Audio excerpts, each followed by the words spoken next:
If you've been following my channel for a while, first of all, thank you. Second of all, I do cover Nerf and laser tag, but at the end of the day, I do lean more towards the laser tag side of things. Not because I don't like Nerf, but I mean, Coop and Drac and Bobololo have way better content than I do usually, so I'll leave it to the pros. And so when they said Nerf is coming out with a new laser tag system, I was all sorts of excited. I'm like, sweet, I can get this and it'll work with my, wait, what? It doesn't? Why? Why? Now, recently I made a video on laser tag compatibility. And so if you haven't already seen that, check it out. Essentially it explains, why certain stuff doesn't work with other stuff, and because marketing reasons is essentially the reason why stuff doesn't work together. Yay. But I was at least hopeful that this being Nerf branded stuff, even though it's a different name than laser tag that you have here and here, that it would still be reverse compatible with the old gear. I mean, why wouldn't it? They've done it before. 2004, the laser tag Team Ops system came out with from Tiger Electronics. And then in 2008, the Phoenix LTX, which was later rebranded the Nerf laser tag Phoenix LTX, that was reverse compatible with LTTO. And then 4 years later, the laser tag augmented reality system from Hasbro and Nerf came out, and it was also reverse compatible with the LTX and the LTTO stuff. So why the heck wouldn't the new Nerf Laser Ops Pro... Oh, it isn't. Dang it. It's beyond frustrating because it means two things, really. The first means that if you want to go and enjoy the new Laser Ops Pro system, and you have these other stuff, it doesn't matter. You have to go out and get all Laser Ops stuff in order for it to work with them. Yay, marketing. But what it also means, especially for people like me that are trying to build a community, trying to get people playing these games and to enjoy it, it's difficult to do that when you've got a armory of 24 of these sitting in crates that people can come to games and borrow. But what's been great is seeing people come out and like this enough to go out and buy it and continue to come back to games, not just because they enjoy it, but because they're also, they're invested in it. They have their own gear that they can bring to games. They customize it, all that stuff. It builds a whole community of people who play, people who are modifying, all that stuff. All the things that Nerf has, at least with their dart blasters, and could have with their laser tag line if they would just make stuff reverse compatible.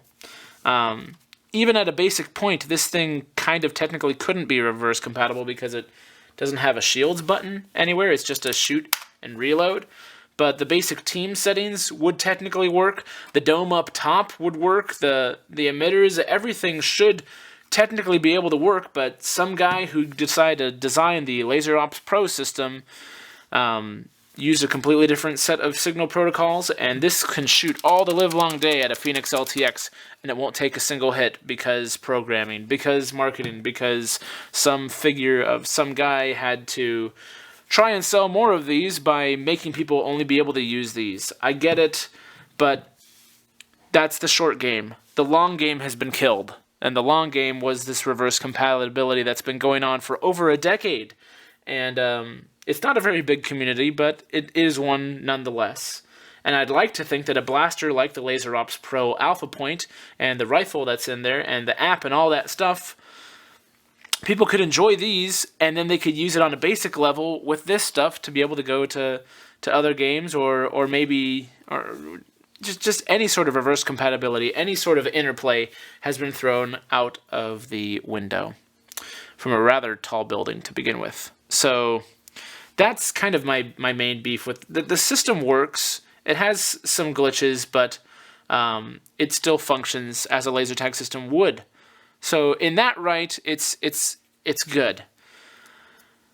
But because I can't use it alongside these, and because the community that we've been trying to grow with this stuff relies on more future stuff to be released that's reverse compatible, because that's been cut off, now you either have to start over with these, or ignore the new stuff and keep using this. Now doing the latter means that you don't sell as many of these. So suddenly your marketing thing didn't work for me, because when I've got 24 of these, why would I go through the trouble of trying to build an entirely new armory of these? Just there's not enough of a pro here, and these don't even perform as well as these. These are getting 200 feet of range. These are getting closer to 400, 500 feet of range. So are these guys. So they've taken a step back in terms of performance as well. So it's disheartening to see stuff like that happen when I'm already on an uphill battle trying to, Nerf has no problems with their dart blasters, with the community falling for that. The Nerf online community is gigantic. Laser tag, not so much, and this doesn't help. So, bummer. I'm pretty disappointed about that. I've got reviews on all of these blasters now, so go ahead and check them out. If you got more questions on stuff, I'd be happy to answer them. And if you work for Hasbro or Nerf and you'd like to earn my business, make a revision of these that maybe the cell phone stuff on these can download, and make it reverse compatible with these, and I will be a very happy camper. Until then, I'll just keep using these from a decade ago.